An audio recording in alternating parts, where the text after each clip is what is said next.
asyhadu an la ilaha illallah wa asyhadu anna muhammadar rasulullah. Allahumma shalli wa sallim ala sayyidina Muhammad. Ya Allah.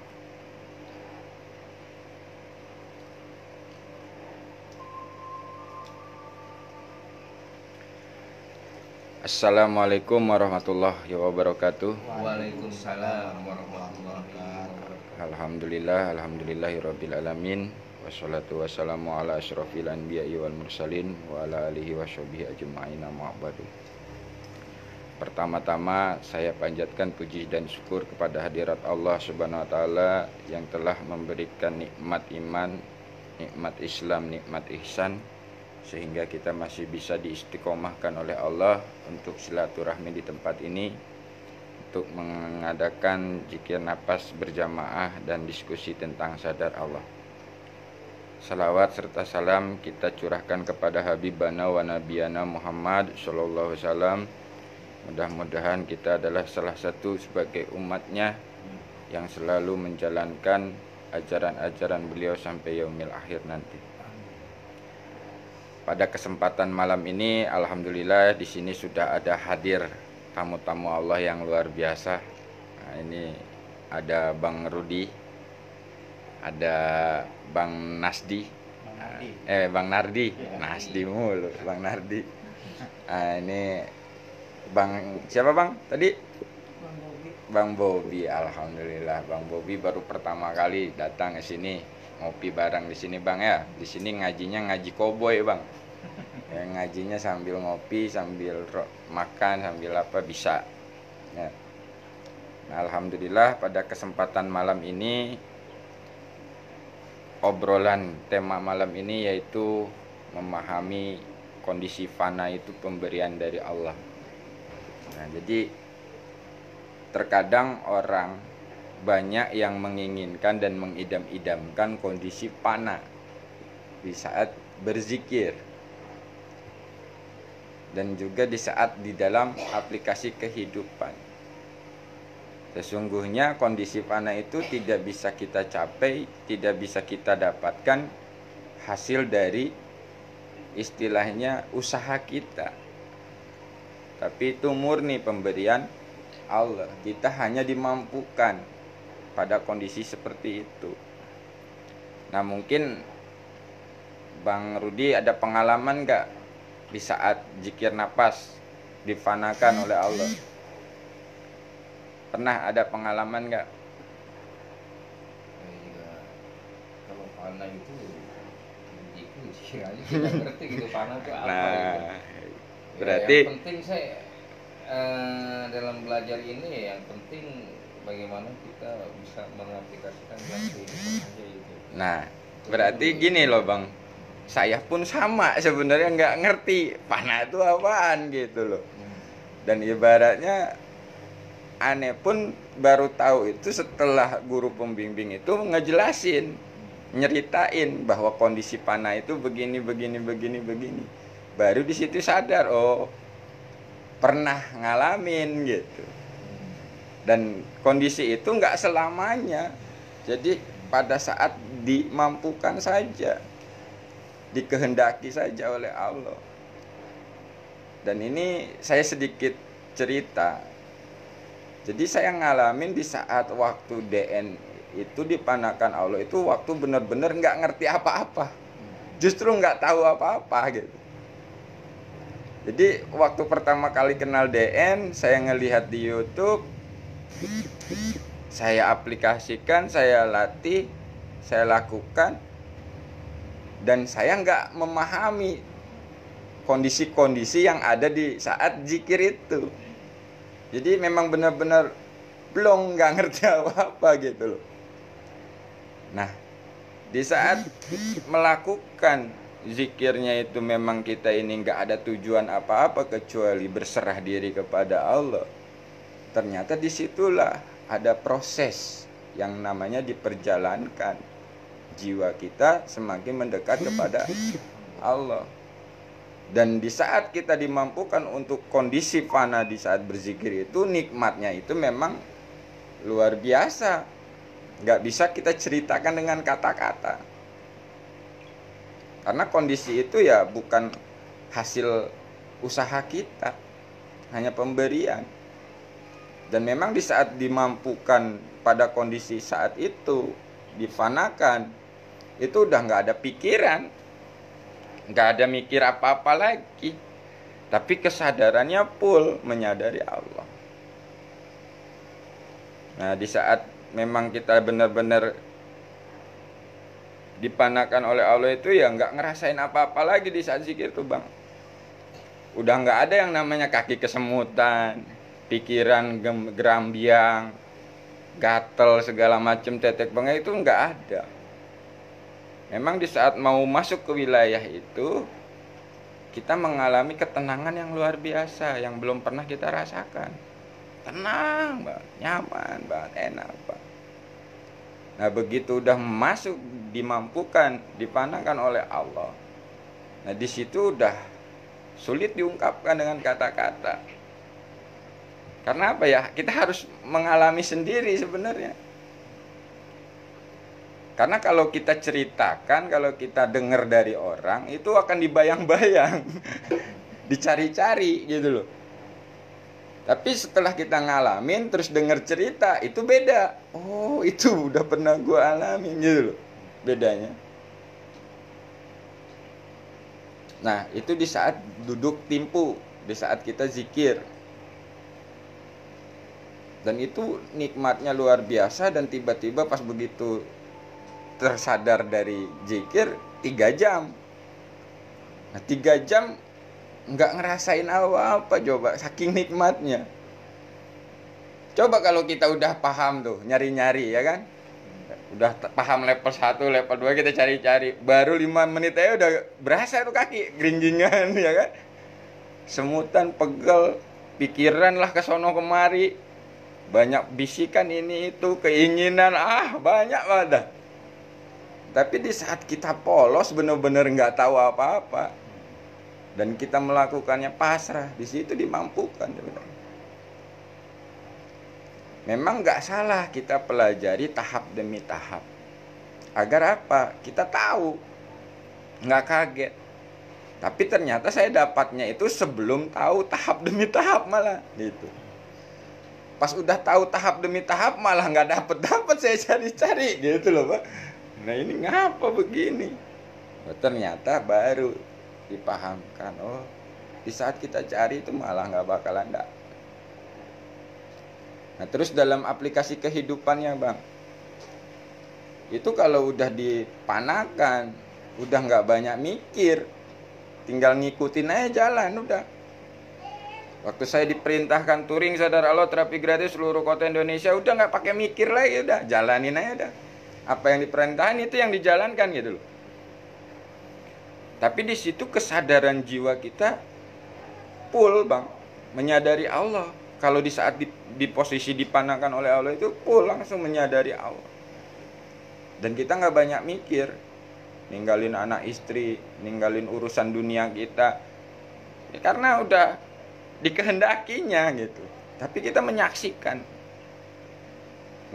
nyata keberadaan Allah yang dekat, perintah-perintahnya, sehingga dipahamkan.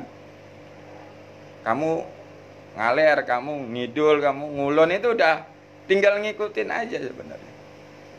Makanya banyak yang bertanya sama saya, Bang Yusuf, kok tahu itu dari Allah? Nah ternyata di situ kondisinya memang lagi dimampukan oleh Allah, difanakan diri saya ini oleh Allah, sehingga saya kesadarannya ke Allah. Nah di situ dipahamkan terus. Nah kalau udah dipahamkan begitu kan, kita pun hanya menyaksikan sebenarnya dalam kesadaran itu. Sejam ada di Jakarta, tiba-tiba sorenya udah di Maja, di Rangkas. Ntar malamnya di Rangkas, paginya tiba-tiba udah di Jakarta, sorenya udah di Bandung. Nah, hal-hal seperti ini di luar nalar pikiran kita, dan memang kalau pakai kesadaran istilahnya bukan difanakan oleh Allah, itu ya nggak mungkin gitu bang. Pegel, capek. diperjalankan ke Gresik 3 hari 3 malam begadang, anteng aja, nggak apa-apa gitu. Ngelayanin orang ratusan orang sendirian, anteng aja, kagak ada keluh kesah pegel kayak apa gitu. Nah ternyata itu bang kondisi-kondisi yang saya sadari dan saya samakan dengan keterangan yang diberikan oleh pembimbing kita, bahwa kondisi panah itu seperti itu. Sudah nggak pakai logika akal pikir kita lagi, sudah ngikut saja.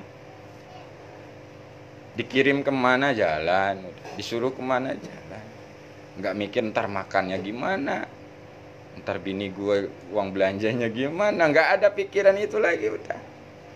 Karena kalau sudah yakin itu udah beda bang. Ibaratnya yakinnya apa istilahnya, kondisi jiwa kita memang sudah dipanahkan Allah itu ya udah nggak ada lagi lihat-lihat ke belakang gitu. Udah yakinnya udah full. Dan kondisi itu ya memang hanya pemberian, nggak selamanya. Dan itu pun pahamnya itu belakangan, kagak ngerti di saat dikasihnya itu, kagak ngerti kita malah bahwa itu kondisi panah, nggak ngerti. Tapi setelah terjadi, setelah kita lewati, oh pernah ngalami. Tapi nggak selamanya, karena disitulah panah itu nggak bisa diakui. Kalau ada yang ngomong aku udah panah, wah ini bisa dipertanyakan, ini harus dipertanyakan. Panahnya panah apa ini? Ya kan? Karena ya kondisi-kondisi seperti itu nggak bisa kita reka-reka. Udah pengennya mah selamanya, tapi kenyataannya kan nggak bisa. Tetap keakuan itu timbul lagi gitu loh. Makanya ada di DN itu di level 3 kita latih. Jadi kesadarannya ini, jiwanya ini semakin mendekat, semakin berserah. Di saat hati berzikir, jiwanya itu mendekat. Di saat hatinya berzikir Allah, jiwanya itu semakin berserah, diserahkan semua ke Allah. Sehingga sampai tidak ada apa-apa lagi. Zero, fana sudah di situ. Baru masuk ke nafi isbat. Nah itu kalau kita pahami di metode ya bang. Tapi ternyata kalau kita harap-harapkan itu malah nggak dapet. Beda di saat memang kita melakukannya memang nggak ada harapan apapun, itu akan dimampukan. Makanya kalau di torikoh yang lain istilahnya, atau di dalam keilmuan ma'rifat gitu ya, kondisi fana ini kondisi yang sangat luar biasa mahal. Tapi kok di DN murah bener kan? Gitu. Tapi di sini bukan berarti kita meremehkan. Enggak, memang ternyata bener. Di saat Allah berkehendak, nggak pilih-pilih gitu loh bang, maksudnya. Nggak dilihat dulu lu turunan Habib, turunan Kiai atau bukan. Lu udah ngaji ini apa, ngaji itu atau bukan, enggak. Di saat memang Allah mau berkehendak, dimampukan, difanakan sudah dirinya. Hanya menjalankan aja, udah ikutin aja. Dan di situ penyaksiannya yang nyata sebenarnya. Di saat dikondisikan seperti itu tuh nyata bener keberadaan Allah tuh. Memang dalam bimbingan ya udah. Nah tapi itu kan gak selamanya. Jadi hanya momen-momen pada saat-saat memang Allah berkehendak. Setelah itu ya lupa lagi udah. Nggak bisa lagi kita cari-cari ngarep-ngarep. Di saat DN duduk timpu itu cuman sekali yang ngerasain. Selanjutnya ke sono walaupun bareng sama Papur tetap aja nih kaki gremeng-gremeng. Baru 15 menit ya udah lama amat ini ya gitu. Apalagi pernah dipaksa untuk 1 jam. Udah mulai dah tuh tambah kencang pikiran tuh. Ada bisikan yang nggak enak pun tambah kencang juga. Udahan apa? Udahan. Pegel kaki lu tuh. Itu ternyata di situ. Kita harus pahami. Oh, ternyata kondisi-kondisi yang disebut panah zero, terus ship go, itu bukan barang yang hasil usaha kita. Memang pemberian. Kayak pasrah, sabar, ikhlas, itu bukan hasil usaha. Di saat lu disabarkan oleh Allah, baru bisa sabar. Kalau kagak mah tetep aja gerutu di sini di hati, ya kan? Padahal mulutnya ngomong, sabar, saya sabar. Tapi di sini ya kan tetap nggak bisa sabar, gerutu. Dapatnya ketenangan doang kalau di saat kita menyadari Allah, cuma dapatnya ketenangan doang ya. Nah itu. Dia lagi ngomong menyadari Allah, udah dapatnya cuma tenang doang, tenang lagi. Nah itu. Makanya di saat kita cari-cari bang ya, kita harap-harap, itu malah tambah jelimet hidup kita. Tambah jelimetnya apa ya? Akhirnya benar-benar diproses. Karena sesungguhnya di saat kita mengharapkan, proses untuk menyampai situ tuh luar biasa gitu loh bang. Beda dengan yang kita nggak berharap tapi dikasih gitu. Gitu. Diibaratkannya gini lah misalkan, ini hanya perumpamaan makhluk sama makhluk lah ya. Bang Nardi. Bang Nardi nih misalkan minta sesuatu ke saya, pasti saya akan kasih syarat kan gitu, harus gini dulu, harus gitu dulu. Misalkan gini, bang, saya minta ilmunya bang, wah ini puasanya sekian kali ya kan gitu kan, lu harus rendam di sini gini, harus gitu. Nah itu persyaratannya banyak di saat menginginkan.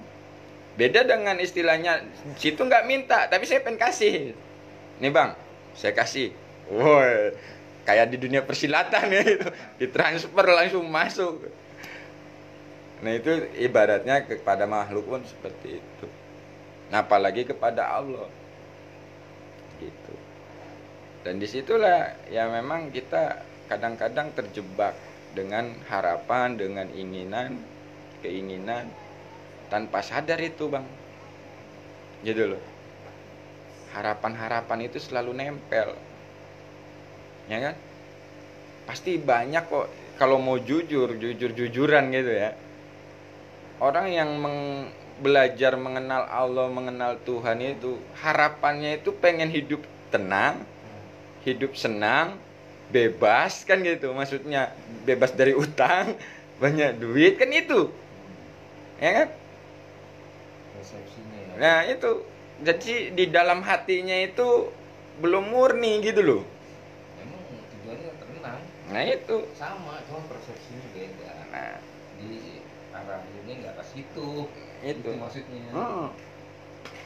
Sekarang gini, kalau kita hanya minta tenang, udah dikasih tenang terus mau ngapain? Kan gitu. Beda dengan memang diberikan. Kalau diberikan tenang itu keadaan apapun bisa tenang bang. Misalkan gini, abang ada masalah, diberikan tenang sama Allah, tenang aja udah, nggak terganggu dengan masalah. Tapi kalau kita minta tenang terus dikasih tenang, malah banyak masalah. Karena apa ya? Udah keenakan tenang di rumah, udah tenang di rumah nggak ngapa-ngapain.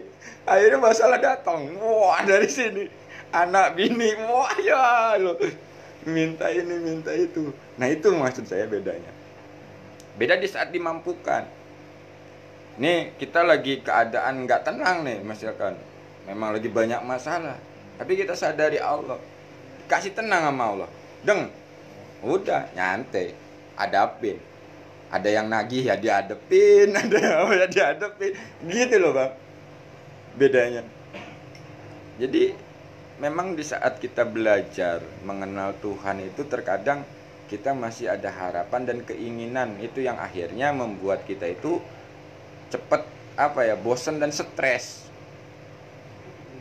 Contoh gini lah, banyak persepsi orang melihat seseorang yang udah dekat Allah seakan-akan apa, orang itu doanya dikabul, ijabah, ya kan? Akhirnya dituju tuh orang tuh. Misalnya kan ya Bang Rudi lah, Bang Rudi udah sadar Allah nih, pasti diijabah doanya. Saya kan belum nih. Ah udahlah, saya datang ke Bang Rudi aja, Bang. Tolong Bang, saya punya masalah ini, tolong doain ya Bang ya. Doain tuh. Orang emang perintahnya begitu kan. Orang minta doain ya doain sama Abang kan gitu. Masalah dikabul enggaknya kan bukan urusan situ, bener nggak? Tapi efeknya itu ke orang itu. Karena dia pikirannya ini kan pasti dikabul karena udah deket sama Allah. Ternyata nggak dikabul. Kecewa akhirnya kan. Yang disalahin Bang Rudinya. Wah kagak manjur tuh doanya kan. Ngomong deket Allah tapi kagak manjur. Gitu akhirnya. Nah ini banyak fenomena-fenomena yang terjadi di masyarakat seperti ini. Makanya kita harus tahu dulu tujuannya apa. Di saat kita itu orang berdoa ataupun minta doa, itu mau mendalui Tuhan mulu. Apa yang diinginkan itu harus berhasil jadinya. Nah itu. Jadi kesannya mendalui Tuhan mulu. Nah iya. Jadi kesannya kalau orang yang udah kenal Tuhan itu jadi Tuhan gitu. Masih berhasil. Jadi nggak sadar. Makanya kalau yang saya alami saat ini di proses tentang amanah segala macam ya, itu ternyata memang untuk menyelaraskan antara laku jasad dan laku jiwa. Dan ternyata di saat saya usahakan bisa selaras Bang, bisa istilahnya sinkron, itu malah nggak sinkron. Waduh, ini kok bagaimana ini? Coba pakai cara ini, malah tambah jelimet. Ya Allah, apa yang salah? Ternyata ya itu tadi, kita ngandelin metode, ngandelin cara. Apa man? Ya kalau begitu ya yang main pikiran. Nah iya, makanya kesadarannya lagi. bukan kesadarannya lagi dan pikirannya. Akhirnya begitu jagal, kan tambah mumet Bang. Ya. Nah ternyata kuncinya berserah lagi ke Allah. Udah berserah total aja ya Allah. Yang bisa menyinkronkan laku antara jiwa dan jasad ini hanya Engkau, bukan metode ya Allah. Udah serahin dulu. Nah di situ baru ada petunjuk. Lakukanlah metodenya itu karena Allah. Di situ akhirnya dipahamkan. Oh gini. Ternyata kemarin tuh gue masih menuhankan metode bukan Allahnya kan itu. Baru dipahamkan tuh Bang. Tapi kalau udah begitu kembali ke Allah dulu, begitu melakukannya karena Allah, baru ketemu itu, baru paham. Oh iya ya, ternyata ini manfaatnya untuk ini. Ya itu sebetulnya kan pembelajaran amanah itu dari dulu. Tetap aja Bang, kalau kita pakai pola itu malah nggak mudeng-mudeng. Jujur aja lah, semua banyak juga jamaah-jamaah DNS itu nggak paham amanah tanda perintah itu seperti apa. Padahal banyak dicontohin nih. Amanahnya anak, tandanya nangis, kayak gitu-gitu. Tapi pas dalam aplikasinya tetap bingung. Karena apa? Masih memakai pola pikir kita gitu. Tapi kita tidak mau melakukan amanah ini karena Allah lillah. Nah begitu berserah, dimampukan tuh Bang memahami amanah tuh. Amanahnya saudara, tandanya menawarkan peluang bisnis gratis. Perintahnya ya sudah terjalanin. Nah, begitu dijalanin nggak ngarep untung, nggak ngarep apa-apa dari ini, hanya menjalankan amanah saja ini. Dan untuk mempermudah orang-orang lain yang nggak punya modal pengen usaha pun bisa saya berikan gitu loh.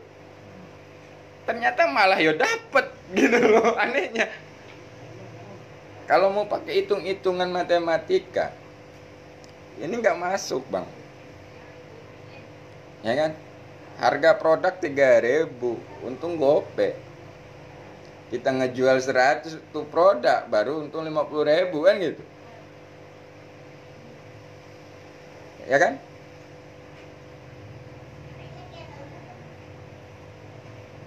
Tapi aneh, begitu saya cuman hanya menjalankan amanah, enggak mikirin keuntungan, itu malah lebih dari itu gitu. Dapatnya itu. Nah disitulah baru saya paham, oh gini tuh maksudnya. Yang kemarin diajarkan tuh gini tuh maksudnya. Ternyata memang selama ini saya nggak bisa amanah tanpa dimampukan oleh Allah. Kalau udah dimampukan oleh Allah, apapun yang dilakuin itu nggak ada beban. Nah, Loss aja gitu. Loss, nggak pakai dipikir lagi bang. Ya nggak mikirin, aduh nanti gimana setoran. Enggak, tapi tahu pas waktu setor itu ada terus, malah lebih mulu gitu. Sampai bos ininya aja kerjanya. Nah, itu. Jalan-jalan aja udah Nah, itu. nggak mikirin ini berapa gitu. Nah, terjadi jalan aja. Nah itu. Sampai bosnya aja bingung datang ke sini. Ini tempat di ujung, bukan pinggir jalan gede gitu ya. Bisa ngelakuin sehari 200. Aneh dia. Nah itulah kuasa Allah yang di luar nalar kita. Di saat kita memang dimampukan, diperjalankan dan bisa melakukan, kondisi apapun itu memang benar-benar kehendak Allah ya. Itu ya udah tanpa pikir kita, bukan mampunya kita lagi. Karena kalau dipikir pakai pikiran kita itu nggak mungkin gitu. Kehendak Allah, apa sih yang mau ngalahnya nggak bisa. Nah itu. Loss terus. Ya, nah ternyata yang dibilang orang yang belajar harus loss tuh ini gitu loh. Baru saya dipahamin, oh yang namanya loss tuh ini, udah nggak pakai dipikir gitu, jalanin aja. Justru malah semakin dipikir malah semakin ruwet. Karena apa? Nggak mungkin gitu. Nggak mungkin ini menghasilkan segitu, kalau menurut matematikanya segini gitu. Oh iya. Makanya Pak Pur, waktu saya tanya, Pak Pur saya mau berbisnis, bisnis apa? Harus sesuai amanahnya. Waduh, bingung saya sebenarnya tuh. Bisa ya. Iya. Tadinya saya mau bisnis kambing bang. Kan ada lahan di kampung istri ya, kosong itu. Wah bikin kandang kambingnya, udah beli kambingan gitu ya. Nah ternyata kalau nggak sesuai amanahnya malah bangkrut katanya. Duh. Ini awal-awal tuh wah bergejolak terus dalam praktek tuh bang. Karena apa? Mengandalkan kemampuan akal pikir kita. Sesungguhnya Pak Pur itu pun dia itu memola istilahnya amanah tanda perintah itu agar lebih mudah sebenarnya. Tapi kalau enggak murni karena Allah malah makin jelimet loh. Banyak yang ngeluh akhirnya, bang saya udah amanah kok nggak bejo-bejo. Ah itu yang repot, berarti kan amanahnya pengen bejo. Maksudnya pengen beruntung, bukan karena Allah. Ya juga ada dong. Nah ini penyaksian yang memang Allah kasih paham. Mungkin yang dimaksud mengenal Allah itu makin kita menjadi bodoh ya itu. Nah, Jalanin aja. nah iya. Lu jangan so-soan dah. Iya. Orang bodoh gimana sih kalau orang bodoh kan gitu disuruh apa nih mau kan tuh kalau di mana lu kayak lu orang suruh begitu mau aja kan gitu. Tapi kan ini gitu bukan memang lu sama Allah. Nah, itu maksudnya. nah, Makhluk aja udah. Nah, kalau mau makhluk jangan. Berbodoh namanya. Gitu jangan aja. Iya istilahnya kan itu tadi bodohnya itu di hadapan Allah. Maksudnya gitu. Karena memang contohnya Rasulullah itu kan begitu. Jadi Rasulullah itu bodohnya itu di hadapan Allah bukan di hadapan makhluk. Kalau Allah kan udah pasti jaminannya. Coba kalau lu makhluk. Lu makhluk lu bohongin lu ditipu. Udah kayak saya aja tuh menghadapi itu di kolektor. Nah, Malah dia bayarin. Alhamdulillah. nah di saat memang kondisi-kondisi dimampukan oleh Allah coba. Itu kan di luar nalar kita. Ya ini cerita jenengan dibayarin kolektor itu saya ngingetin ke kilurah orang Tulung Agung itu. Wah, dia kan pengusaha, tapi saking sombongnya dulu waktu jadi orang kaya gitu. Put diambil semua, dang, bangkrut semua, nyisain utang. Tiap hari datengin Ambon, debt collector. Wah, gemeteran dia, kenal takut. Begitu lagi pusing-pusingnya nonton YouTube, ketemu zikir nafas. Nah, saat itu dia amalkan aktif kesadarannya. Akhirnya apa? Dihadepin udah. Sambil ngocek kopi itu dia ngomong ke Allah, ya Allah, luluhkanlah tuh hati debt collector itu. Jangan marah-marah lagi. Ibaratnya gitu. Begitu dikasih kopi, malah dibayar, ditalangin. Tunjuknya itu memang dari kita nggak tahu, mestinya kadang-kadang nggak nyadar. Kita kayak saya nih belajar melepas dari sini masuk sini, pas sebenarnya udah dapet, itu bagus gitu macam, tapi kok kaki nggak lepas gitu. Bukannya pelajaran itu bukannya nggak bagus, tapi kalau hati nggak seret, susah ya cari-cari lagi. Nah ini yang pas dilihat di YouTube gitu tuh, nah ini kayaknya cocok nih, sesuai gitu. Nah ya gitu, ini belajar di sini baru nggak ada saya kemarin. Nah kok itu nggak dibatin beda gitu, bukannya nggak bagus, cuma cocoknya gitu dibatin. Wah ini yang cocok nih pas gitu. coba sekarang kayak gini bang, kita pengen istiqomah, ngandelin kemampuan diri, ya kan? Banyak yang gak istiqomah, malah susah istiqomah. Tapi begitu kita berserah ke Allah, minta petunjuk dari Allah, ya Allah istiqomahkan saya untuk selalu zikir nafas ini ya Allah. Apa yang harus aku lakukan ya Allah? Turun perintah, buka majelis, begitu dijalanin, alhamdulillah kan sampai saat ini gitu loh. Nah ini penyaksian yang memang kita tuh nggak bisa apa-apa kalau nggak dimampukan. Dan nyatanya pun yang diistiqomahkan itu ya kan abang lihat sendirilah kan gitu, ya kan? Ya tapi walaupun memang mereka tetap beristiqomah di rumahnya, ya alhamdulillah gitu loh. Sebenarnya abang dikirim ke sini ini ya sebagai sarana saya ini agar tetap istiqomah dari Allah gitu. Bukan saya ngajarin apa, sebenarnya bukan. Memang Allah kasih sarana ini biar istiqomah. Karena perintahnya udah dijalankan. Coba kalau nggak dijalankan perintahnya,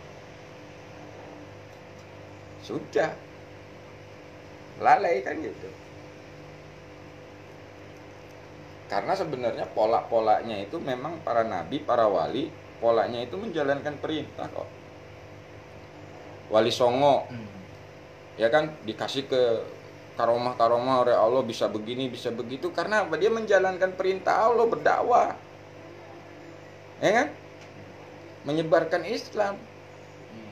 Nah, kalau nggak jalanin perintah Allah mah ya kagak bakalan dikasih ah. Makanya berkaromah karena energi positifnya mungkin banyak, kebaikan Nah, itu itu. dilakukan, energi positifnya mungkin banyak tanpa kita sadari. Kalau kita berbuat nggak benar, energi negatif Nah iya, contoh kayak gini, Nabi Musa, lah dia bukan sakti, ya kan? Dikarenakan dia ini diperintah Allah mengayomi umatnya kan gitu.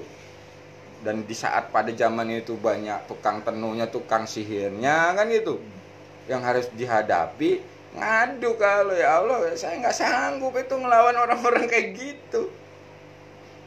Akhirnya apa kata Allah? Tenang aja, tuh lemparin tongkat lo.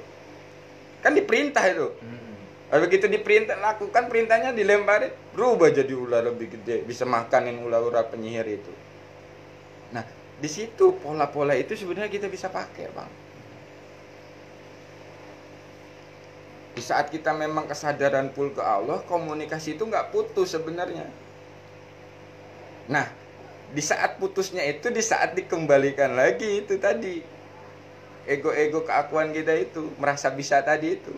Ah tenang aja, besok juga ada, tinggal gua calling aja kan gitu. Pas begitu di calling nggak dapet, waduh malah begini, gua mengenal Allah malah tambah susah. Nah padahal itu Allah lagi ngajarin lu tuh berserah gitu loh maksudnya. Tapi bukan pakai bahasa verbal. Gitu loh, Bang. Allah itu ngasih tahu itu bukan pakai suara gitu loh. Kalau yang udah aktif kesadarannya, dia akan baca tuh. Oh, ini maksud Allah. Gitu loh. Padahal nggak ada tulisannya, tapi pakai kesadaran bisa kebaca. Istilahnya tafakur ya. Nah, bahasa Indonesia menghentikan kita. Diam dulu. Jadi tuh ada ini ya dari sini ya. Berkata seorang yang tafakur itu ibaratnya ibadah setahun, misalnya gitu. Karena itu memang langsung benar-benar nyambung sih. Itu main secara batinnya ya. Iya. Langsung kan Allah benar-benar nyambung tuh kalau yang gitu. Makanya luar biasa. nah itu makanya terus keluar lagi kan dari padepokan tuh amanah di luar nalar. Nah sebenarnya itu sering dialamin aneh Bang. Cuman nggak paham. Pas kesini-sini baru dipahamkan oleh Allah. Lah sekarang aneh ngelayanin orang stroke, mati sebelah nggak bisa ngomong. Lah itu di luar nalar nggak? Di luar nalar ah. Dia ngarepnya sembuh di terapi sama kita, coba bayangin. Nah kalau kita nggak berserah ke Allah, bonyok kita. Nggak bisa ngapa-ngapain. Tapi di situ saya bisa menyaksikan kebesaran Allah, Bang. Ada orang stroke nggak bisa ngomong nih, bisu cuma begitu doang. Saya terapi, saya ajak jiwanya ini ke Allah untuk menyadari Allah. Saya bawa terus ke Allah. Ayo Pak, ke Allah Pak, kembali lagi ke Allah. Saya bimbing terus. Besoknya baca Al-Fatihah bisa Bang, tapi ngomong nggak bisa. Nah di situ aneh, di luar nalar. Al-Fatihah bisa, Bismillahirrohmanirrohim, Alhamdulillahirobbil alamin. Walaupun terpatah-patah tapi jelas gitu ada. Tapi disuruh ngomong makan, coba, ya kan? Baca kulhu bisa, suruh ajan bisa. Ngapa ngomongnya lain kagak bisa? Nah itu kan pelajaran bagi saya, karena menyaksikan nih, saya baca itu. Oh ini, di saat nggak dimampukan oleh Allah nggak mampu loh. Di saat dimampukan mampu, di saat dimampukan baca Bismillah, mampu dia. Baca Al-Fatihah mampu, karena dimampukan Allah gitu loh. Begitu disuruh ngomong yang lain, karena nggak dimampukan jadi wah lagi. Di situ, oh nyatanya diri kita itu nggak bisa apa-apa. Tuh di situ saya sering belajar itu, sering dipahamkan. Angkat tangannya, kagak bisa. Angkat kakinya, kagak bisa. Dipaksain juga nggak bisa. Ya kan? Begitu, ya udah sekarang gini, pasrah, sadari, bayangkan waktu sehat, syukuri nikmat kaki tangan waktu sehat dulu. Selama ini dipakai nggak pernah kita syukuri. Nah sekarang syukuri, coba syukuri. Nah gerakan sekarang, bisa gerak tangannya gini-gini. Walaupun jarinya, ternyata di situ Bang saya menyaksikannya. Setelah ke Allah dulu, minta izin Allah, minta kekuatan Allah, dikasih walaupun dikit, tapi nyata gitu loh Bang. Bukan katanya, kita nyata menyaksikan secara lahiriah, batiniah kita menyaksikan bahwa Allah itu maha kuasa itu di situ. Walaupun itu yang dikasih ujiannya orang lain, tapi kita bisa membaca maksud dan tujuan Allah itu apa gitu. Walaupun orang itu berharapnya sembuhnya dari kita kadang-kadang. Makanya itulah ladang dakwah saya Bang. Saya harus meyakinkan dia, membawa dia itu meyakini yang menyembuhkan Allah, bukan terapi. Dan ternyata nyata Bang, kalau terapi yang menyembuhkan, dia udah terapi kemana-mana gak sembuh-sembuh. Ibaratnya dari yang mahal sampai yang ke ahli, bener-bener ahli saraf, gak sembuh, gak bisa keluar tuh suara. Ngapa kita ajak ke Allah, dia bisa baca Al-Fatihah. Kan itu menyaksikan, oh kebesaran. Dan ternyata banyak pembelajaran-pembelajaran untuk dirinya di saat dia diberikan pembelajaran itu. kalau dianya mau sadar. Gitu. Ya itu kalau kita pun menyaksikan terus kita baca, kita pun banyak pembelajaran dari situ.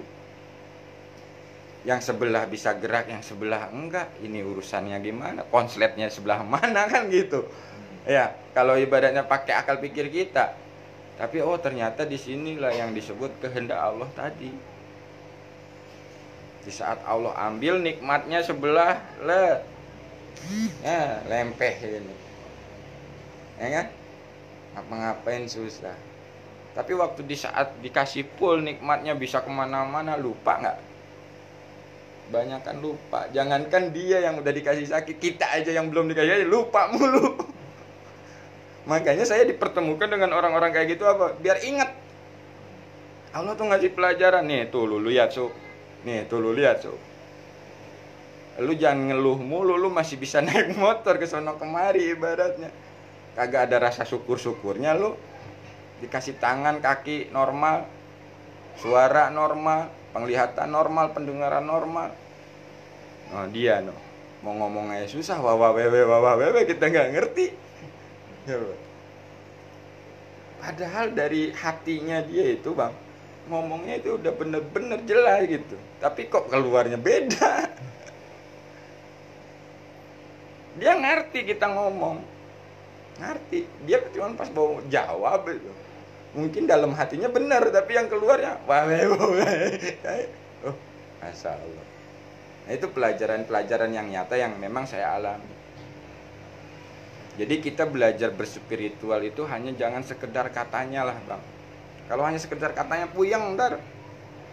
Apalagi pengen nguber, pengen kayak dia, wah udah repot udah. Bisa begini, bisa begitu, aduh. Udahlah. Karena tujuannya itu mengenal Allah bukan untuk itu. Justru kita mengenal Allah itu semakin kita sadar diri kita ini nggak bisa apa-apa. Kebanyakan dilihat hasilnya doang, prosesnya nggak mau dilihat. Yang penting itu kan proses. Mau ini hasilnya. Lah ya itu bang. Itu yang bisa yang dikejar jangan hasil, prosesnya nggak bisa kita ngejalanin proses. Dengan hasil mah urusan Allah. Nah itu. Prosesnya bisa kita jalani. Dan saat saya ceritakan apa yang saya alamin pun bukan membanggakan diri saya. Justru di situ membanggakan Allah yang memampukan. Sebenarnya kalau nggak dimampukan ya belok-belok juga pikiran nih, runyeng-runyeng juga. Lah bang, podo wae kalau kata Bapak Purba, sama aja. Mau laku berpuluh-puluh tahun, tetap aja bengkok. Kalau Allah memang bengkokan mah. Padahal nih yang saya jalanin nih jalan lurus nih. Apalagi udah kalau merasa paling lurus, wah udah ada. Iya, beloknya nggak berasa itu. Tikungannya itu. Banyak orang yang berpikir. Ternyata masalahnya dirinya merasa udah berpikir gitu. Nggak boleh mengakui merasa dirinya udah berpikir. Makanya kan di situ pakai kesadaran kita kan menyaksikan tuh. Yang zikir siapa, kan gitu. Yang mendekat siapa. Nah itu kita pahami. Kalau ada keakuan, maka terjadi akan diuji sama Allah. Karena kita ngaku-ngaku. Kalau kita nggak ngaku nggak diuji tahu. Iya loh. Kita nggak ngakuin. Nah itu kan. Apa yang lu uji? Hambanya nggak ngaku, nggak ngakui kok. Iya kan? Iya sama aja sekolah ya. Iya. Bukan ada ujian itu. Ngaku pinter kok. Kalau ngaku pinter Beda lagi kalau begitu. Iya. Namanya sekolah pasti ada ujian. Nggak pinter nggak bodoh itu. Yang diri uji aduh pusing. Tadi ngaku pinter. Iya kan dalam surat ada di surat apa tuh yang di saat engkau mengaku beriman maka akan aku uji. Iya. Tapi kalau udah beriman ya nggak diuji, ya itulah pembelajaran namanya. Sebenarnya Nabi Muhammad itu dikasih cobaan segala macam itu bukan ujian bagi beliau. Ya itu adalah menerima ketentuan Allah. Karena memang harus dijalani. Ya apalagi ibaratnya peringkatnya udah Nabi kekasih Allah ya enggak. Sebenarnya kalau ngomong aja mah bisa kan ya. Jangan kayak gini ya, oh, udah saya yang enak aja. Tapi kan gak gitu. Setiap Nabi ini nggak ngaku-ngaku. Nah iya nggak Pernah ngaku-ngaku. Aku Rasulullah atau gimana? Nabi nggak pernah. Nggak pernah. Gitu. Ya ada ngaku-ngaku. Nggak ngaku-ngaku iya masih berat. Iya. Amanahnya dikasih. Kita yang belum apa-apa udah pengen ngaku-ngaku kan gitu. Kadang-kadang ya memang prosesnya begitu. Ya ibaratnya ginilah, banyak orang yang cerita tentang istilahnya belajar spiritual ya, belajar ketuhanan. Yang diceritakan itu tentang apa? Kehidupan langit mulu, ya kan? Tapi hidup masih di bumi. Akhirnya apa? Mentok nggak? Mentok dalam kehidupannya. Karena dia tidak mengaplikasikan di dalam kehidupan. Akhirnya ujung-ujungnya ngaku Tuhan. Udah nggak usah ngapa-ngapain, gue udah menyatu, udah dekat, udah ini, udah itu. Dia mah belum level gua, dia mah ini, dia mah. Akhirnya apa? Pas kenyataannya nggak ada udut, ya udah puyeng nih. Ngeluh juga. Coba bayangin. Nah itu kan cuman hanya pengakuan berarti. Nah di sini itu kita bukan untuk mengaku, tapi apa? Menyadari keberadaan Allah, menyadari kedekatan Allah, menyadari kekuasaan Allah kan gitu. Kita kan suka salah paham ibarat kata sholat menyembah yang menyembah Allah, yang disembah juga Allah. Sebenarnya orang jangan salah paham, jangan dilihat dari sudut jahnya, tapi perbuatan Allahnya gitu. Itu kan cuma menyaksikan. Maksudnya si itu bukan Allah, ini Allah bukan perbuatan Allahnya itu yang sholat ya Allah, ini kan gitu. Gitu jadi semua Allah gitu. Jadi jangan salah persepsi. Itu saya Allah. Enggak. Jadi segala sesuatu itu perbuatan Allah. Itu cuma menyaksikan. Nah itu maksudnya. Ada bahasa itu kalau nggak dipahami, ini mengaku Allah. Ya iya karena kita itu masih ini bang. Jadi menilai orang yang dekat Allah itu banyak hartanya, banyak duitnya, ya kan? Banyak ini, banyak itu. Jadi kalau yang ngomong kenal Allah tapi masih miskin berarti dia bener belum kenal gitu. Padahal nggak gitu. Allah itu nggak pilih-pilih kok. Allah nggak kenal miskin mau kaya. Itu. Gitu. Apakah orang penjinah itu boleh kenal Allah? Boleh. Pemabuk boleh kenal Allah? Boleh. Ya kan? Bukan khusus untuk orang-orang yang sudah bertitel ustadz atau kiai. Jadi ya untuk semua makhluk boleh. Makanya di saat kita memang sudah ada keinginan kembali kepada Allah, maka Allah akan sambut. Kita istilah ada keterangan kita selangkah Allah berlari. Kan gitu. Kita berlari ya udah set gitu. Udah ditangkap, udah ditarik kan. Ibaratnya begitu. Nah, jadi di sini tadi saya udah singgung di penjelasan video yang tadi itu, setelah kita diperjalankan ke langit tetap menjadi penduduk bumi. Nah, jadi kondisi-kondisi yang ibaratnya dipahamkan tentang kehidupan langit segala macam itu kan hanya pemahaman yang diberikan gitu loh. Dan belum tentu ibaratnya kebenarannya itu benar. Ibaratnya arti kata benar di sini ya benar menurut Allah. Kadang-kadang itu pun halusinasi kita gitu. Seperti ada bahasa Allah tuh ada dalam diri kamu. Maksudnya bukan itunya. Jadi letak kesadaran kita tuh di sini. Nah, adanya Allah gitu, bukan benar-benar zat Allah yang ada di sini ya enggak lah. Kalau untuk logika oh iya kan gitu, masa Allah masuk ke logika nggak mungkin loh. Misalkan Allah itu pencipta gitu, masa ada di dalam diri kita nggak mungkin. Yang ada mah kita di dalam Allah gitu ya. nah. Maksudnya itu letak kesadaran kita tuh di dalam sini tuh kesadaran kita Allah ini di di peta kesadarannya, bukan maksudnya melekat di hati kita. Ya makanya gini, tentang sadar aja nggak bisa kita jelasin. Nah, susah. Sadar tuh kayak gimana ya? Sadar ya sadar, mau jelasin apa coba? Makanya orang tua dulu tuh kan, eling kan gitu. Sadar lu sadar. Maksudnya tuh kan sadarnya kemana ya? Sadar ke Allah itu. Banyak bahasa yang nggak ini nggak paham, kayak ars ini mah ada yang bahasa bilang di kolbinya manusia, ars Ada di langit ya, bukannya ada yang di langit gitu. Nah itu kan kalau menurut keilmuan keterangan ya, ibaratnya manusia ini adalah miniatur alam semesta dan seisinya. Langit ada di dalam manusia, bumi ada di dalam manusia, ibaratnya itu hewan semua ada dalam manusia, malaikat, para nabi, Ada semua ada di dalam manusia, ibaratnya gitu bang. Makanya kenapa harus ke dalam diri untuk mengenal Allah. alam semesta ada dalam diri kita. Nah, makanya Secara kesadaran ya. kesadaran Iya. bukan sosoknya. Iya, mereka mah tahu ya.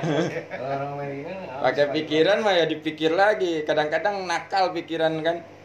Kalau begitu Allah itu budak saya. Wah ya udah repot lagi udah. Pikiran yang mainnya. Ya kalau segala sesuatu harus nurutin apa kata saya, berarti yang jadi Tuhan itu bukan Allah, jadi kita yang jadi Tuhannya kan gitu. Justru kita itu mengenal Allah itu agar kita itu paham kehendak-kehendaknya, perintah-perintahnya. Dan kita ikuti, jalani dalam kehidupan sehari-hari kan gitu. Makanya doa juga kan ada adabnya. Kalau doa atau permintaan itu ya Allah kan harus ada adabnya. Kalau nggak ada adab itu sekarang kan itu malah ngebudakin Allah, malah dibalik. Kalau nggak ada adabnya ya, Nah itu. adab doanya, ada permohonannya, punya adab. Kalau nggak punya adab, kesannya kan kita malah ngebudakin Allah dan gitu. Dengan Yang jadi atas Tuhan keinginan siapa? kita gitu.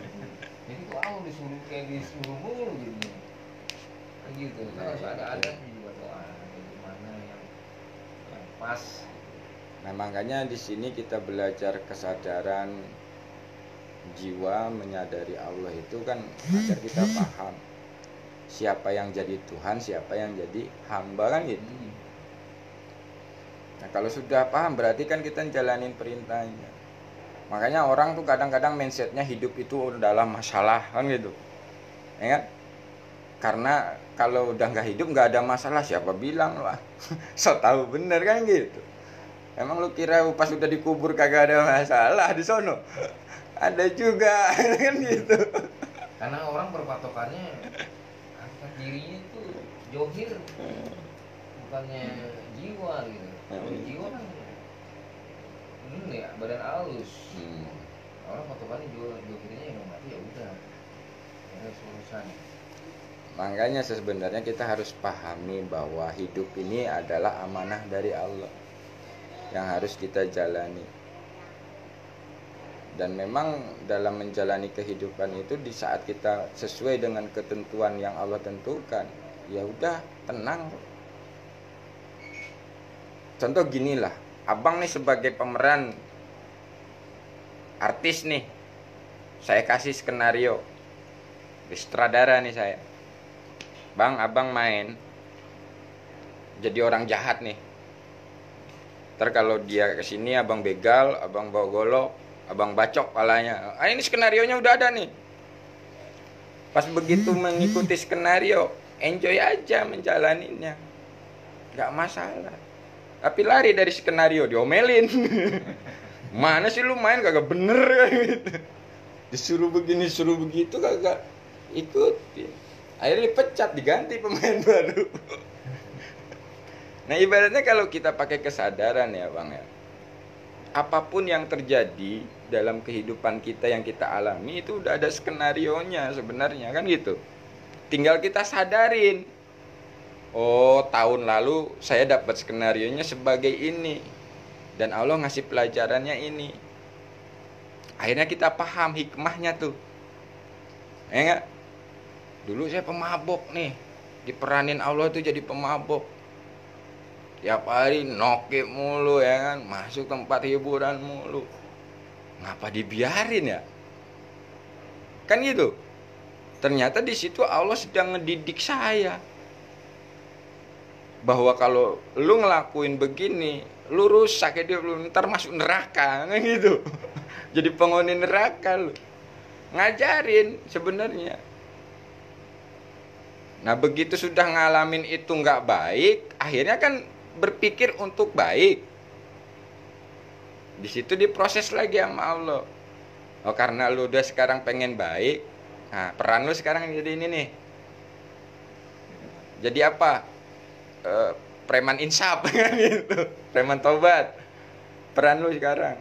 Ayo kita ditobatkan oleh Allah, dimampukan untuk tobat oleh Allah. Sehingga tidak melakukan lagi hal-hal yang dilarang oleh Allah. Karena apa? Waktu saat begitu disuruh sadar nggak bisa bang. Aneh pernah dibawain ustadz, dibawain apa, biar suruh sadar, nggak bisa. Ya paling cuma manggut-manggut doang, masuk kanan keluar kiri, masuk kanan. Gitu. Pas begitu sekarang disadarkan Allah, baru ngerti gitu. Oh. Ngapa Allah itu mengharamkan minuman? Ngapa Allah itu mengharamkan zina? Ngapa Allah itu mengharamkan judi? Jadi kita paham, memang diajarkan Allah, dipahamkan. Beda dengan yang tahu secara bacaan, cerita, tulisan, hukum gitu ya. Tapi belum ngalamin, penjelasannya pasti beda. Ya haram karena begini menurut keilmuan gitu. Kalau yang udah ngelakuin kenapa? Ya ini begini, ini begini. Ya paham dia, ngejelasinnya detail gitu. Ya memang kalau udah minum itu kan bawaannya berani aja, apalagi yang udah minum obat kan gitu. Akhirnya yang tadinya nggak bakalan berani ngebunuh jadi berani ngebunuh kan gitu. Kenapa diharamin tuh ya begitu gitu maksudnya. Pas lagi maboknya itu enak bang.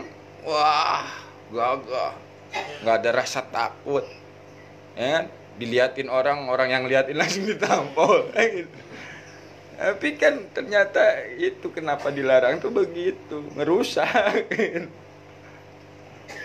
Tapi ya bukan berarti harus seperti itu. Kita pun bisa mempelajari hal-hal seperti itu dari orang yang sudah ngalamin. Kalau kita yang belum ngalamin gitu loh bang, jangan katanya harus ngalamin dulu, dia lakon. Udah tahu jangan malah dilakon. Dia ngelakon itu karena belum tahu dulunya. Kalau yang udah tahu mah jangan kan gitu. Nah di sini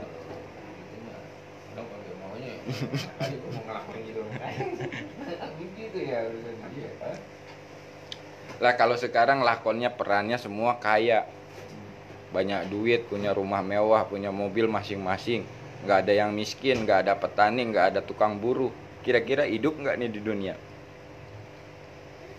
Kagak, hancur yang ada, pada mati semuanya. Kayak semua. Ya iya. Keseimbangan alam yang Nah itu, makanya kita tuh nggak mau menyadari ke situ. Akhirnya apa, ngeluh mulu kita mah, ya kan? Tapi kalau kita sadarin, oh peran saya seperti ini, begini, ya udah jalanin aja, enjoy aja udah. Orang udah diatur kok skenarionya. Ntar bulan depan lu jadi ini, lu dapet ini, hari ini ntar dapet ini, itu udah ada gitu kan. Nah kalau kita udah menyadari itu, kira-kira enjoy nggak jalanin? Enjoy. Tapi kita nggak sadar, akhirnya jadi situ. Stres. Ya yang dicontohkan kayak kemarin lah Pak Pur. Kita itu kan memang awalnya dari pikiran gangguannya. Bang Rudi saya titipin duit nih 9 juta pakai amplop. Saya suruh kasih ke Bang Nardi. Bang Rudi tolong nanti besok kasih Bang Nardi nih. Bang Nardi lagi butuh duit nih. Bilang aja sama Bang Nardi ini 10 juta cash hadiah dari saya. Namanya abang disuruh ya kan, kita ngikutin aja. Bang Nardi dapat hadiah dari Yusuf 10 juta. Seneng kan? Oh, bahagia, orang lagi butuh kan.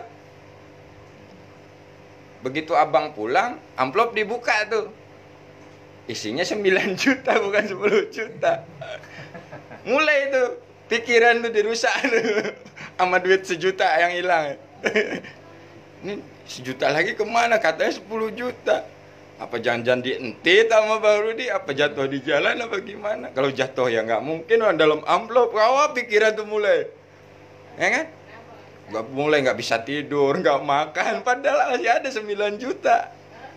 Masih kurang aja ya. Nah itu maksudnya. Ngapain permasalahannya 1 juta? Nah gitu loh. Malu dah.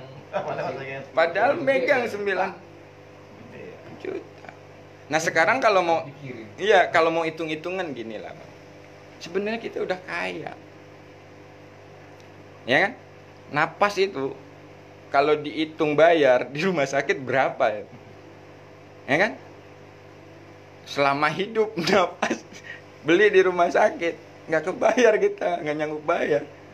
Berarti kan ini melebihi dari harga, nggak bisa dinilai dengan uang. Mahal nggak? Mahal.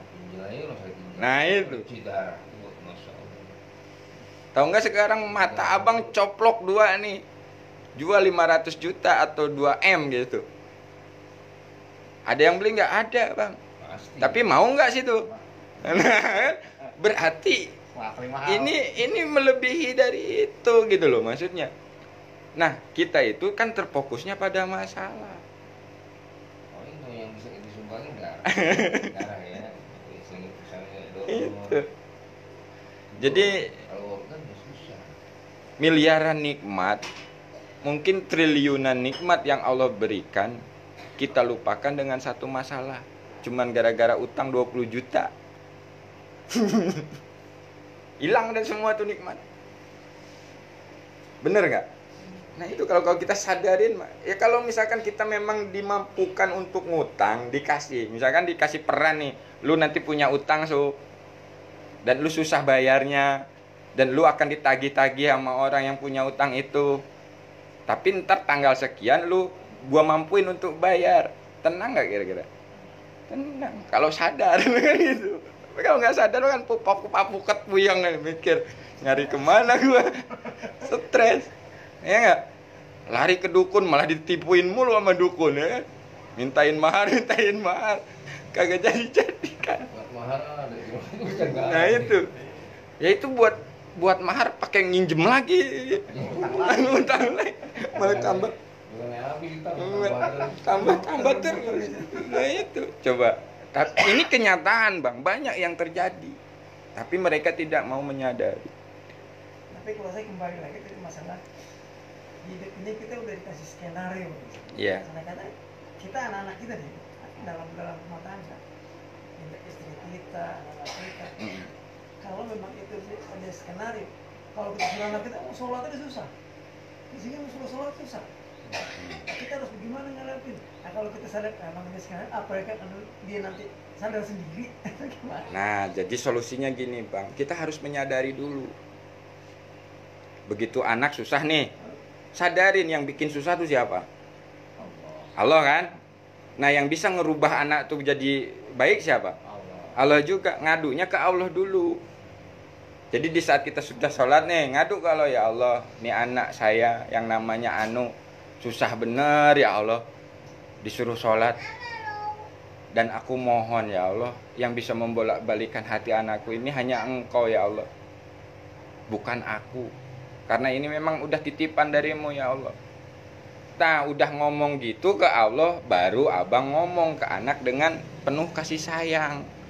Bukan jangan merasa jadi bapak, mentang-mentang jadi bapak pakai pangkat bapak ya. Lu kagak nurut, lu tong sama gua, lu ayo tambah parah dia. Tapi begitu abang udah ke Allah dulu, abang serahin ke Allah dulu, lalu abang lakukan dengan penuh kasih sayang. Nah, anak bapak yang paling baik, yang paling ganteng, sholat ya nak.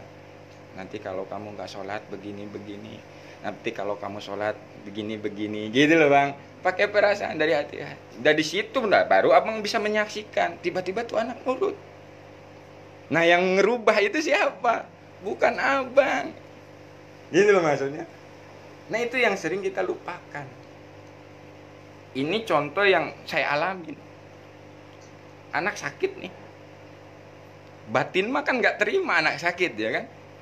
Duh, apa pakai dikasih sakit lagi? Allah kan gitu ya. Tapi begitu disadarin, oh ya udah ini skenario Allah, memang harus ngalamin sakit. Akhirnya ngomong saya, aku terima ya Allah anakku sakit. Dan sekarang aku serahkan kembali kepadamu yang bisa menyembuhkan engkau. Ikhtiar bang, tetap ke dokter. Kan gitu ya. Pulang. Mau minum obat tuh susah. Dia ngunci tuh mulut. Begini. Mau diminum. Itu kan emosi naik lagi tuh. Karena sebagai bapak ya. Gue paksa juga nih, gitu kan. Gue tekan juga nih. Tapi begitu mau melakukan saya sadar. Astagfirullahaladzim. Yang bisa merubah hati anak ini Allah. Saya diem dulu. Saya ngomong ke Allah, ya Allah. Yang bisa merubah anak ini engkau, bukan aku. Tolong ya Allah, biar dia cepat sembuh. Mudahkan dia minum obat. Ngomong aja dalam batin itu. Enggak lama saya ngomong. Nah, anak pinter, minum obat ya. Buka itu bang. Loh, udah. Masya Allah. Nah, di sini kan menyaksikan. Ternyata Allah yang memudahkan dia minum obat, bukan saya. Gitu loh bang. Nah, itu yang disebut pakai kesadaran. Terkadang kita itu pakai ego kita sebagai bapak. Nah, itu kan keakuan kita. Karena kita sebagai orang tua, lu harus nurut dong sama gua lu. Nah, ibaratnya gitu. Pas begitu harapan kita harus nurut, malah tambah nggak nurut, malah tambah ngeselin. Kalau saya kalau marah sama anak itu bukan nggak pernah.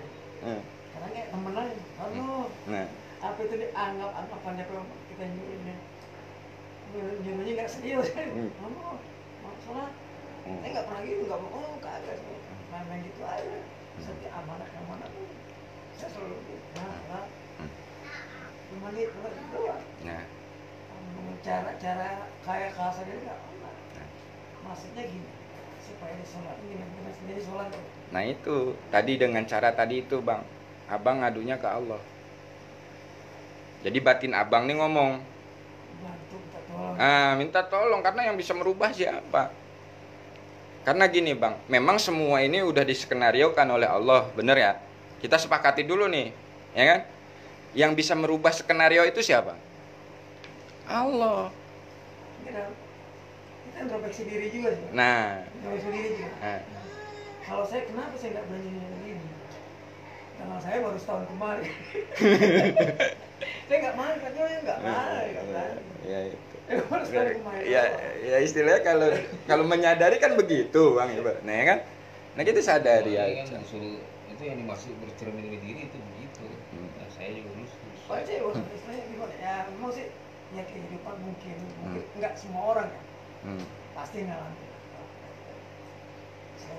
Saya jauh dari orang itu di jalan nanti bang. Udah di jalan mau pergi mau tidur di mana itu terjadi. Pesantrennya di jalanan ada ya, sama kayak kita. Pesantrennya di jalanan, ngajinya di kuburan. Segala macam. Mungkin kan kita tahu begitu sadarnya kapan kita nggak tahu ya. Tapi saya begini, Saat kita waktu tapi berubah. saya selalu gini, gua kan orang Islam. Kok Islam gua nggak sholat? Apa itu harus mengerti banget.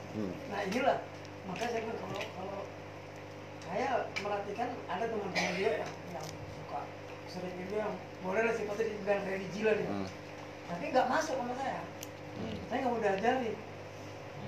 Tunggu hati saya mau sih.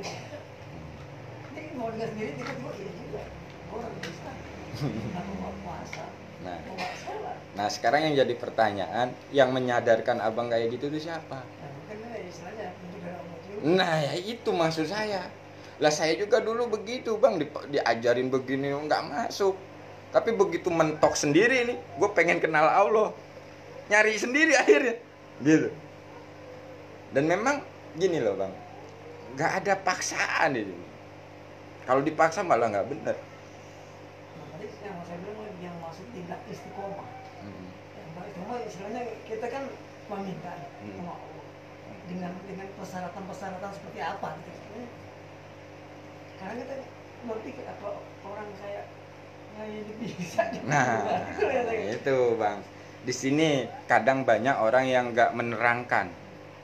Jadi ternyata ke Allah itu tanpa syarat bang. Kalau abang pengen tahu, ini kalau kayak gini gimana menurut hukum? Gitu loh. Nah, justru kalau saya tidak, biar kata memang dari bapak saya semua nggak ada. Kalau bapak itu nggak ada. Soalnya kalau begini udah saya mikir dulu gini sih. Memang kita yang penting dari dasarnya. Dasar namanya kalau orang Betawi dulu ya, walaupun sebanding-banding Betawi kecilnya pernah inilah Ngaji alif bata lah itu ya. Iya Nah benar. di situ walaupun kita balik dulu saya bilang ngobrol banyak bang, bang banyak. Kita kalau udah tua pantas nggak begitu. Itu dong saya bayangin. Kalau udah tua kayak nggak pantas gitu. Saya ngeliat apa? Ada namanya Tobi. Lo di Senan di Dalut apa ya nama Tobi? Yang Yon Angmor itu tentara tantangin semua. Tank rumah juga adalah kami. Gue tahu kamu. Saya gede dia udah tua. Itu loh paling kendor kan. Nah itu yang saya sadar. Saya mau dicoret tuh nggak mau. Nah, gue bakal sadar. Tapi itu loh, kapan istilahnya gue sadar gue belum tahu. Apa kita belum puas? Saya belum tidur kapal periuk rumah udah pernah tuh. Apa? Yang dia pela-pela sampai di Senen Kota Paris itu udah saya tidur di situ. Cuman saya nggak, ya kalau buat minang jadi perempuan mah Nggak usah ditanya lagi. Nggak usah ditanya lagi gitu ya. kalau digelar wah emang baru buat ujung gitu. Siapa yang nggak kenal Bang Roy? Iya, ini lah pas ada kita kawin punya anak 2 pun saya masih nggak bener. Nah itu yang memang abang sekarang harus sadarin. Itu skenario dari Allah yang emang abang harus jalanin. Karena apa ya, semuanya itu nggak sama skenarionya itu. Saya mau jujur, kagak punya guru. Mau solanya malu, jujur aja. Takutnya ya ini bayang kita sendiri. Iya. Jadi ke musola. Makanya sampai sekarang pun musola agak-agak gimana ya, sifat minder lah. Tapi saya ada lu musola dong. Lu kan pahala lu 27 kali lipat. Wah lu nggak ikhlas lu. Mau ngejar pahala. Kalau gua nggak ngejar pahala, gua ngejar surga bukan ngejar pahala.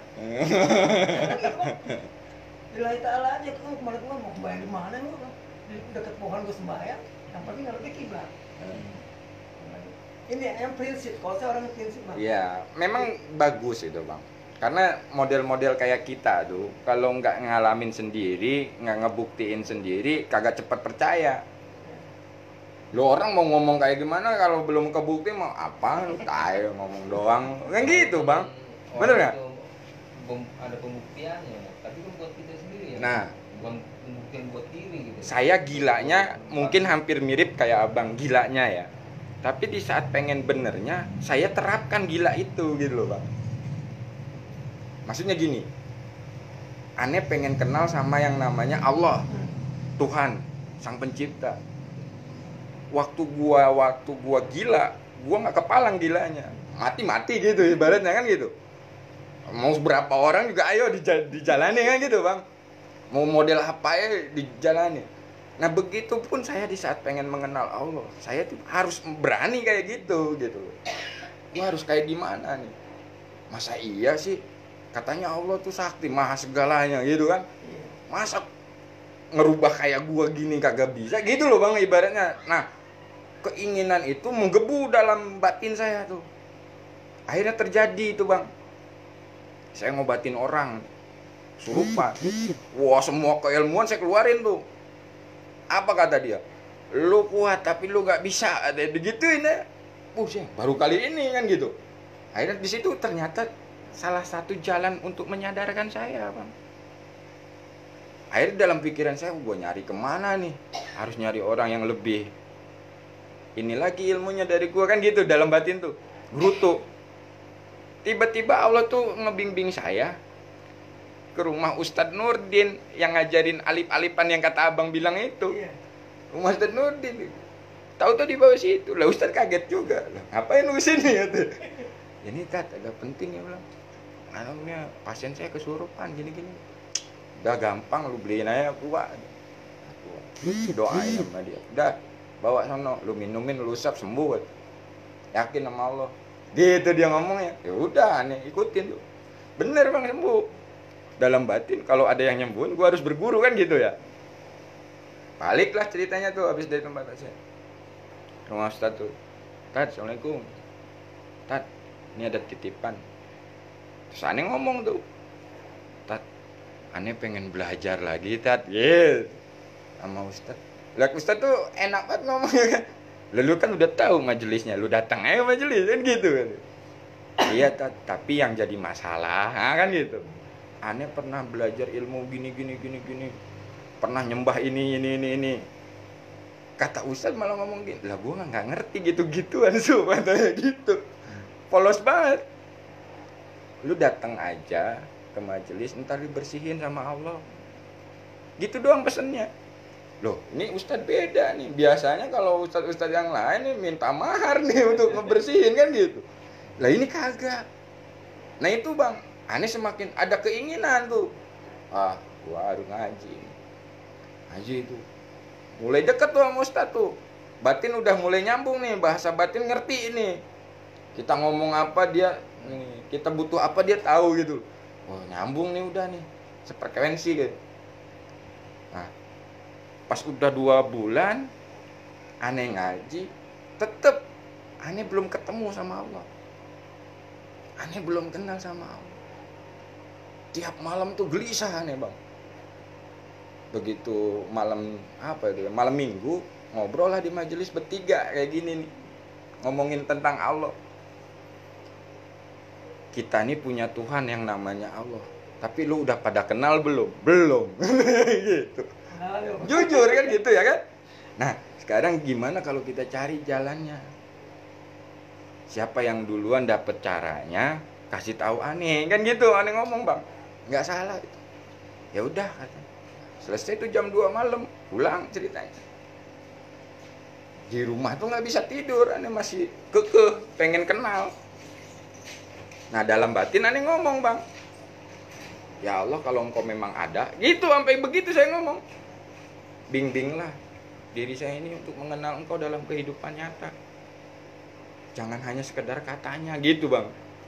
Nah tiba-tiba itu, ini digerakin tangan, nih, ngetik di YouTube cara cepat ketemu Allah gitu bang. Ini pikirannya main sendiri begitu. Keluar tuh video banyak kan. Kalau masalah keilmuan, kesaktian, ya karomah segala macam kayak gitu udah aneh pahamin dah. Bukan itu yang aneh cari gitu. Nah ketemulah yang namanya zikir nafas sadar Allah. Pas aneh dengerin, aneh perhatiin, loh ini tujuannya bener nih Allah nih. Cuman aneh belum kenal nih Allahnya yang mana kan gitu bang. Ya udahlah, aneh liatin caranya. Oh begini caranya. Cuman duduk, timpu, istighfar, syahadat, sholawat, ngikutin napas, Allahu Allah. Kan gitu taunya nih awalnya. Oh, udah tahu nih caranya nih. Udah langsung nekat bang. Aneh coba tuh, dek. Pertama itu kan pikiran tuh nggak mau diem tuh, ngerambyang ya kan, nongol apaan aja itu keluar. Ada ini mau zikir, pikiran datang semua. Di mana mau zikir? Terus rasa takut. Terus ada yang megang muka begini, gue lihat kagak ada. Wah ini udah, ya gangguan-gangguan itu ada bang. Malam kedua nekat lagi saya, malah tambah parah. Malam keduanya dibisikin, lu nggak ada gurunya, gila lu. Digituin bang, bikin tambah ngeper gitu. Wah itu, masa iya gue kenal Allah, gila kan gitu. Akhirnya batal juga. Nah pas malam ketiga itulah baru aneh ngomong lagi dalam batin itu, dalam hati. Ya Allah, kalau memang engkau itu maha segalanya, mampukanlah diri saya untuk berzikir kepadamu. Dan saya sadar, saya ini nggak bisa apa-apa. Abis ngomong begitu, baru bang, begitu duduk, ngikutin napas enak tuh. Tiba-tiba hati ini dimampukan berzikir ke Allah. Napas masuk pun, napas keluar Allahu Allah. Lama-lama berubah jadi ya Allah, ya Allah, ya Allah, ya Allah. Sampai nggak ada lagi sebutan dan suara itu. Nah disitulah penyaksian bang. Disitulah diperkenalkan oleh Allah. Awalnya diperkenalkan dengan diri. Selesai semuanya udah itu penyaksian yang masuk ke dalam alam panah itu, alam ilahiyah. Nah disadarkan Disadarkan melalui apa bang? Pas aneh selesai zikir itu ternyata ngelihat jam 3 jam, tapi nggak ngerasain apa-apa nikmatnya. Aneh tanya tuh sama diri aneh sendiri, hei diri, ini yang gerakin tangan siapa nih? Ada yang jawab, Allah. Hei diri, yang mengalirkan darah siapa nih? Allah. Hei diri, yang detakin jantung siapa nih? Allah. Nah ternyata di situ baru paham, diri saya ini nggak bisa apa-apa, hanya dipisahkan Allah. Allahnya yang mana? Laisa kamislihi syai'un, nggak bisa diserupain dengan apapun gitu. Di situlah baru, oh ini ketemu bang. Dulu bertapa di sono semari ke ujung kulon ujung wetan nggak ketemu. Ini cuma duduk begini 3 ya ketemu gitu loh bang. Kekuasaan Allah di situ, di saat dimampukan nih ya, bukan mampunya kita, dimampukan ya. Dibimbing sama dia, diperkenalkan sama dia, bukan bisanya kita. Nah di situ timbul rasa cinta tuh bang, dalam hati itu. Aku cinta kepadamu ya Allah. Wow, dia nyebut Allah nih getar nih bang. Sampai setiap orang yang ketemu sama saya ceramain tentang Allah semua. Sampai orang temen yang biasa nongkrong, wah, nih anak nih bocah mau mati nih. Sampai dikatain gitu. Tapi di situ penyaksian nyata. Memang diuji bang. Begitu saya ngomong, ya Allah, aku cinta kepadamu. Bener lu cinta sama. Bini minta cerai. Mau coba bayangin. Wah udah mulai gini-gini nih. Nggak ada masalah, nggak ada apa. Tiba-tiba begitu. Akhirnya disadarin. Bini ini bukan milik gua, milik Allah. Sadar saya di situ. Ya Allah, kalau memang engkau mau ambil, ambillah.